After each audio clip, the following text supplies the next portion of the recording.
The ego constructs all sorts of illusions that make life appear to be something that it is not. An example of this is when the ego calls truth falsehood and falsehood truth. It's this sort of complete reversal. And I want you to kind of contemplate that and kind of how profound that actually is. The ego likes to call truth falsehood and falsehood truth. It gets this stuff backwards. And the ego is a very foundational aspect of human experience. And when our foundation is the ego, which is itself an illusion, right? And then we're building on top of that illusion, we can expect to just kind of create more illusions. We can expect to create more distortions when our initial starting place is just one of distortion. So in this video, I want to share with you a lot of the core illusions that the ego constructs, and I want you to start noticing them in your own life and just kind of apply some of this information to your life so you can start to just kind of be aware of this stuff. Just start to notice this in your experience and just simply gain more freedom. So I want to give you a simple definition of what the ego is. The ego is your sense of self. It's your identity. It's who you actually take yourself to be. And that ends up actually being an illusion. It's a survival mechanism. It's very useful for getting what you need in order to survive and navigating the world. But it's not really true. It doesn't actually exist objectively and independently and separate from everything else. It's a construct. It's a mental construct. So you can think of the ego as this kind of analogy that I'll put. So imagine you go to a party, you put on a mask, and you basically forget that you have the mask on for the rest of your life. You have this Bugs Bunny mask on and you're always saying, "What's up, Doc?" and you're eating a carrot. And of course, the solution is to take the mask off and recognize this illusion.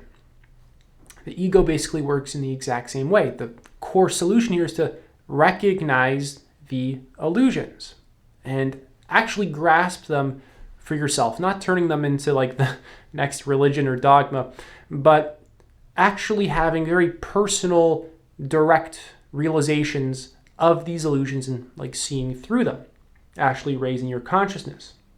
So in my analogy, we can see that the mask is useful, when you're at the party, but it's simply not who you actually are. So the ego's main illusions, starting with the first one, is separation. This is like the very foundation of the ego. It creates this sense of self versus other. It creates this distinction between the self and other. And it thinks that the self is separate from other, whether it's a person, a thing, a place. This fundamental distinction creates that perception of separation. So the ego convinces us that we are simply separate from everything else, that the world is just these separate, independently existing objects, but that ends up not being true. The truth is that distinction between self versus other is a mental construct. Everything is actually completely one. There's not a boundary separating any one thing. This is a tool, this category of self versus other is a tool that the ego uses in order to navigate reality, in order to get its own survival needs met. It's not existentially true. It's kind of like thinking that a wave is separate from the ocean. The wave is very clearly the ocean. You cannot separate the wave from the ocean. It's always a part of the ocean. It's never distinct from it. The next one is control. The ego always believes that it's in control of life, and in actuality, life is a continuous flow. Experience is this continuous movement, which I'll be explaining a little bit quite soon, and even right now. But it's like this sort of river of flowing energy and sensation and vibrations. Everything's always changing. Thoughts, emotions, feelings, sensations, atoms, everything's always vibrating. And the ego is more like this sort of passenger floating downstream rather than the driver. And when it pretends to be the driver, a lot of resistance begins to get created. A lot of unnecessary suffering begins to get created. There's a point in which this is healthy, and there's a point in which you have to let go of control. You develop control to kind of let go of it. So the more we surrender control, the more aligned we become with life's natural rhythms, flows, and intelligence. The more that we assert ourselves onto life, dominate it, to always try and manipulate it, control it, the more disconnected from it we actually end up becoming. Moving on, the ego creates the illusion of permanence. And you can think about this in a couple different ways. You can think of it as in everything comes and goes, like we'll die and everything changes. But then there's also this moment-to-moment impermanence where everything is actually in this total state of flux. Like I said, the sensations in your body are always constantly changing. Thoughts are arising and passing. Emotions come and go. People are coming and going, and they're made of continuously fluctuating phenomena. Atoms are constantly vibrating and dancing. So life itself is this flux and flow and change. Everything is always in this constant state of change. The ego makes life appear as though it's this sort of permanent, fixed, solid thing, when in actuality it's, again, more like a flow. So the ego thinks even that the self is this sort of fixed, unchanging identity, but you are actually always constantly changing. Your body, thoughts, emotions, etc. are always in flux. So the true self is not the thing that changes, but the awareness that observes the change. And the ego kind of just distorts that one. The next is lack. So the ego continuously feels incomplete and constantly seeks fulfillment outside of itself, always looking for some new thing, opportunity, something that's useful for its own survival, essentially. Again, you got to really keep in mind that this is all for the sake of survival. It's useful for survival, but it's simply not true. So the truth is that fulfillment isn't something that you actually find outside of you, but it's a shift in your own consciousness. It's something that gets constructed more so by you rather than just acquiring something from the outside. So the ego is kind of like a dog chasing its tail. It's looking for fulfillment, and the tail is already attached to the dog. The thing that you're so desperately in search of, it's already the case. So you're not going to find that sort of like lasting fulfillment in some kind of external thing.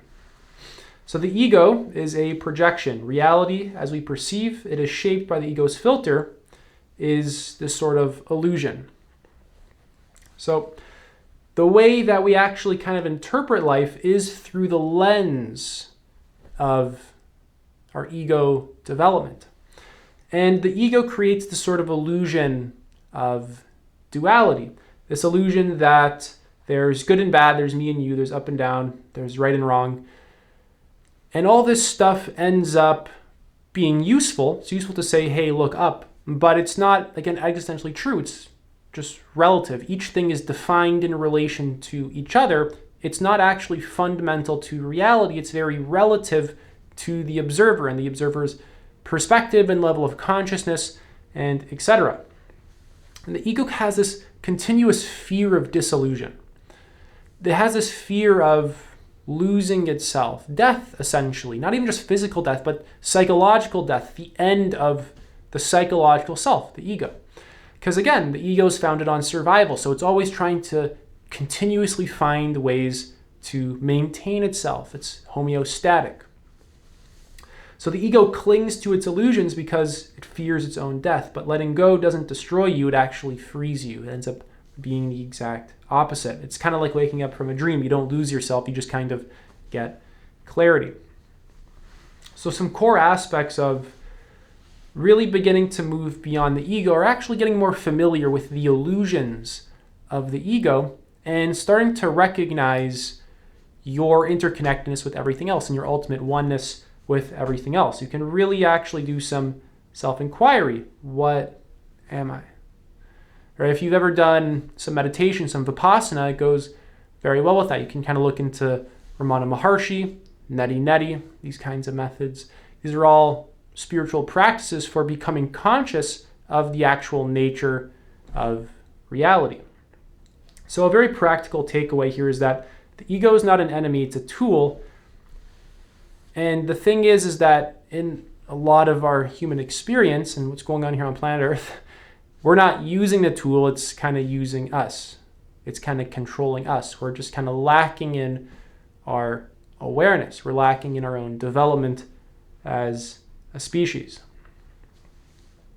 So the deeper truth is that you're not just an individual, your life itself observing and expressing itself in infinite forms. What you actually truly are is simply beyond all labels, all constructs, all theories, anything that the mind can construct. It's just this pure awareness that is inseparable from experience.